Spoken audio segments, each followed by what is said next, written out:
Hello everyone, welcome to class number 65 of the chapter Data Structure. So आज के class का हमारा discussion का टॉपिक है इनफिक्स टू प्रीफिक्स कन्वर्जन। आज के क्लास में हम देखेंगे कि इनफिक्स नोटेशन वाले एक्सप्रेशन को हम कैसे प्रीफिक्स नोटेशन वाले एक्सप्रेशन में कन्वर्ट कर सकते हैं, उसके बारे में आज के क्लास में हम डिस्कस करेंगे। तो चलिए शुरू करते हैं डिस्कशन। सो फर्स्ट हम देखते हैं एल्गोरिथम कि हम कैसे एक इनफिक्स नोटेशन वाले एक्सप्रेशन को प्रीफिक्स नोटेशन वाले एक्सप्रेशन में कन्वर्ट कर सकते हैं।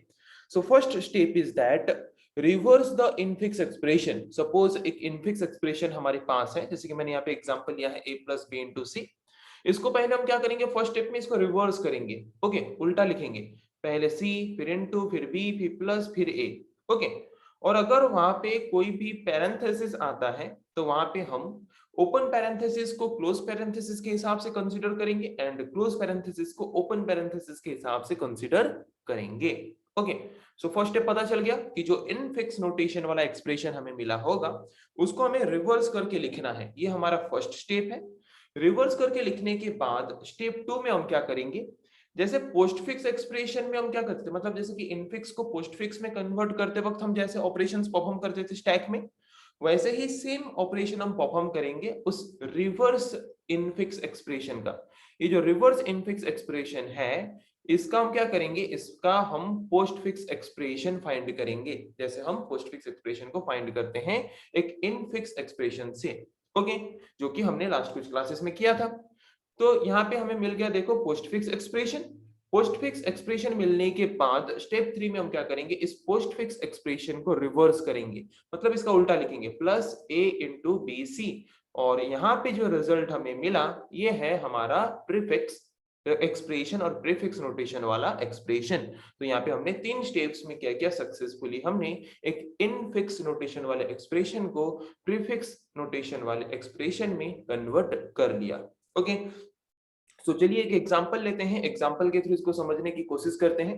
तो सपोज मैंने यहाँ पे क्वेश्चन लिया है, ये हमारा एक इनफिक्स नोटेशन वाला एक्सप्रेशन है। मुझे इसको क्या करना है, मुझे इसको प्रीफिक्स नोटेशन वाले एक्सप्रेशन में कन्वर्ट करना है। सो फर्स्ट स्टेप क्या है, first step is the reverse हमें फाइंड करना है, मतलब जो इनफिक्स नोटेशन वाला एक्सप्रेशन है उसको रिवर्स करके लिखना है। ओके, रिवर्स करके मतलब उल्टा से लिखना है, पहले q फिर प्लस फिर t फिर इनटू v फिर डिवाइड u फिर डिवाइड w फिर डिवाइड w बाद इनटू। ओके, हो गया इतना। उसके बाद ये ब्रैकेट जैसा है, ये मतलब जो हमारा पैरेंथेसिस है ये जैसा है वैसा ही रहेगा यहाँ पे, फिर p फिर यहाँ पे पावर सिंबल फिर o, फिर ये जैसा है वैसा रहेगा, plus n into m minus L plus के, मतलब जैसा है वैसा ही रहेगा, बस रिवर्स लिखेंगे इसको। और यहाँ पे जो हमारा क्लोजिंग पैरेंथेसिस है वो ओपन पैरेंथेसिस के हिसाब से काम करेगा और जो ओपन पैरेंथेसिस है वो क्लोजिंग पैरेंथेसिस से हिसाब से काम करेगा हमारे एक्सप्रेशन में, जब भी हम कैलकुलेशन परफॉर्म करेंगे या फिर जब हम कन्वर्जन करेंगे। ओके, हो गया स्टेप 1, हमने इसको क्या किया, रिवर्स करके लिखा।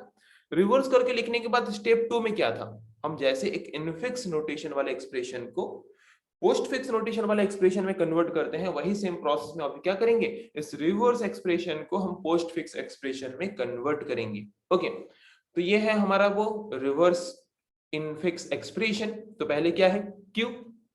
तो जैसे कि हम पढ़े हैं कि अगर कोई ऑपरेंड आता है कन्वर्जन करते वक्त तो ऑपरेंड को हम डायरेक्टली आउटपुट एक्सप्रेशन के पास ले जाते हैं। कोई ऑपरेटर आता है तो ऑपरेटर को स्टैक में रखते हैं, कोई पैरेंथेसिस आता है तो पैरेंथेसिस को स्टैक में रखते हैं। ओके, और अगर पहले से कोई ऑपरेटर है और एक न्यू ऑपरेटर वहां पे आता है, तो अगर न्यू ऑपरेटर का प्रेसिडेंस ज्यादा है स्टैक में पहले से जो ऑपरेटर है उसके कंपैरिजन में, तो वहां पे वो ऑपरेटर भी आके स्टैक में रह जाएगा पहले जो ऑपरेटर था उसके साथ। बट अगर जो न्यू ऑपरेटर आता है उसका प्रेसिडेंस अगर कम है और स्टैक में पहले से जो ऑपरेटर है उसका प्रेसिडेंस अगर ज्यादा है, तो वो ऑपरेटर वहां से पॉप आउट हो जाएगा, मतलब स्टैक से निकल जाएगा। ओके, और वहां पे सिर्फ वो न्यू ऑपरेटर ही स्टैक में स्टोर होके रहेगा।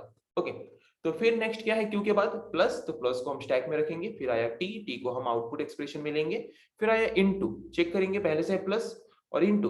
इनटू जो नया जो ऑपरेटर आ रहा है उसका प्रेसिडेंस ज्यादा है, तो उसका प्रेसिडेंस जबकि ज्यादा है तो उसको भी स्टैक में स्टोर करके रखेंगे। ओके, फिर आया v, फिर v को यहाँ पे लिखेंगे, फिर आया डिवाइड, डिवाइड का भी प्रेसिडेंस किसके साथ, इसके साथ सेम है इनटू के साथ, तो इसीलिए उसको भी वहां पे रखेंगे।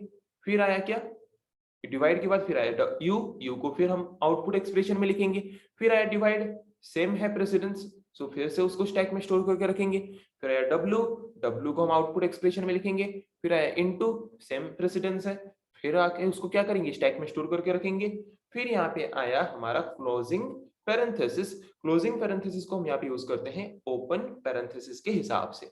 ओके, तो ओपन पैरेंथेसिस आया यहाँ पे, फिर आया पी को हम लिखेंगे यहाँ पे, इसमें पी को लिखेंगे हम फिर से आउटपुट एक्सप्रेशन में। उसके बाद पी के बाद फिर क्या आया यहाँ पे, हमारा पावर। ओके, सो पावर वाला ऑपरेटर यहाँ पे यूज करेंगे, फिर आया ओ को आउटपुट एक्सप्रेशन में लिखेंगे, फिर यहाँ पे आया ओपन पैरेंथेसिस जो कि यहाँ पे क्लोज पैरेंथेसिस के हिसाब से काम करेगा। तो यहाँ पे ये ओपन पैरेंथेसिस, ये क्लोज पैरेंथेसिस, दोनों के बीच में क्या है, पावर वाला सिंबल। तो पावर वाला सिंबल को हम यहाँ पे स्टैक से पॉप करके लाके आउटपुट एक्सप्रेशन में ऐड कर देंगे। ओके, उसके बाद क्या ऑपरेटर आया, प्लस। तो प्लस का प्रेसिडेंस इनटू के प्रेसिडेंस से ज्यादा है या कम है, कम है। तो मैंने बोला था जब एक न्यू ऑपरेटर का प्रेसिडेंस कम होगा तब हम क्या करेंगे, पहले से स्टैक में जो ऑपरेटर्स हैं उनमें जिनका प्रेसिडेंस ज्यादा है उसको हम पॉप आउट कर देंगे, स्टैक से निकाल देंगे और उनको हम आउटपुट एक्सप्रेशन में ऐड कर देंगे और उनके जगह पे सिर्फ न्यू ऑपरेटर को स्टैक में स्टोर करके रखेंगे। तो यहाँ पे जबकि प्लस आया, प्लस का प्रेसिडेंस जबकि कम है, तो यहाँ पे इनटू डिवाइड, डिवाइड इनटू, इनका प्रेसिडेंस क्या है, प्लस से ज्यादा है, तो इसीलिए ये यहाँ से पॉप आउट हो जाएगा और जाके आउटपुट एक्सप्रेशन में ऐड हो जाएगा। ओके, और यहाँ पे प्लस आके सिर्फ स्टोर होके रह जाएगा। फिर क्या आया, एन को फिर आउटपुट एक्सप्रेशन में लिखेंगे, फिर आया इनटू का प्रेसिडेंस ज्यादा है, स्टैक में रहेगा, फिर आया एम को आउटपुट एक्सप्रेशन में ऐड करेंगे, फिर आया माइनस। ओके, तो जब माइनस आया तो माइनस का प्रेसिडेंस इनटू से ज्यादा है या कम है, कम है।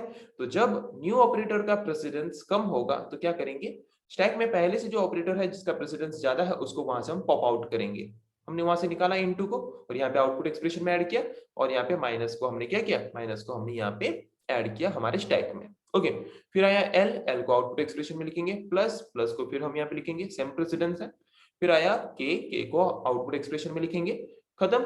टोटल जब खत्म हुआ, जितना भी हमारा ऑपरेटर स्टैक में रहा एक एक करके सबको पॉप आउट करेंगे, प्लस फिर माइनस फिर प्लस फिर प्लस। ओके, तो ये यहाँ पे हमें मिला एक्सप्रेशन हमारे स्टेप 2 में। तो ये जो एक्सप्रेशन हमें मिला ये है हमारा पोस्ट फिक्स एक्सप्रेशन, ये प्रीफिक्स एक्सप्रेशन नहीं है, ये पोस्ट फिक्स एक्सप्रेशन के फॉर्म में है। This is not the final result, the above expression is not the final prefix expression, ये हमारा फाइनल प्रीफिक्स एक्सप्रेशन नहीं है। उसके बाद हमें क्या करना पड़ेगा, जो एक्सप्रेशन हमें मिला उसको रिवर्स करके रिवर्स फॉर्म में रिप्रेजेंट करना पड़ेगा फाइनल प्रीफिक्स एक्सप्रेशन को पाने के लिए, फाइनल प्रीफिक्स एक्सप्रेशन को ऑब्टेन करने के लिए। तो यहाँ पे जो एक्सप्रेशन है इसको मैंने क्या किया, स्टेप 3 में रिवर्स कर दिया। यहाँ पे देख सकते हो लास्ट से लेके फर्स्ट तक मैंने यहाँ पे एक्सप्रेशन को रिप्रेजेंट किया और यहाँ पे जो एक्सप्रेशन अभी हमें मिला इस एक्सप्रेशन को हम बोलेंगे प्रीफिक्स नोटेशन वाला एक्सप्रेशन या फिर प्रीफिक्स एक्सप्रेशन। ओके, सो पता चला कि कैसे हम एक इनफिक्स नोटेशन वाले एक्सप्रेशन को प्रीफिक्स नोटेशन वाले एक्सप्रेशन में कन्वर्ट कर सकते हैं by following 3 steps. First step में हम क्या करेंगे, इनफिक्स नोटेशन वाले एक्सप्रेशन को रिवर्स करके उसके रिवर्स फॉर्म में रिप्रेजेंट करेंगे। फिर जैसे कि हम इनफिक्स से पोस्ट फिक्स कन्वर्ट करते हैं वही सेम प्रोसेस को यूज करके हम उसको क्या करेंगे, पोस्ट फिक्स एक्सप्रेशन के फॉर्म में रिप्रेजेंट करेंगे, कन्वर्ट करेंगे। कन्वर्ट करने के बाद स्टेप 3 में हम क्या करेंगे, उसको फिर से रिवर्स कर देंगे तो हमें मिल जाएगा प्रीफिक्स नोटेशन वाला एक्सप्रेशन जो कि हमारा फाइनल रिजल्ट होगा। ओके, सो पता चला कैसे हम कन्वर्ट कर सकते हैं एक इनफिक्स नोटेशन वाले एक्सप्रेशन को प्रीफिक्स नोटेशन वाले एक्सप्रेशन में। वैसे ही आपको और कुछ क्वेश्चंस प्रोवाइड किए गए हैं जहां पे आपको एक्सप्रेशंस प्रोवाइड किए गए हैं इनफिक्स नोटेशन के फॉर्म में जिसको आपको कन्वर्ट करना है प्रीफिक्स नोटेशन के फॉर्म में, जैसे अभी हमने प्रैक्टिस किया वही सेम प्रोसेस को यूज करके। सो नेक्स्ट क्लास में हम डिस्कस करेंगे ऐसे और कुछ टॉपिक्स के बारे में। आज के लिए इतना ही, थैंक यू।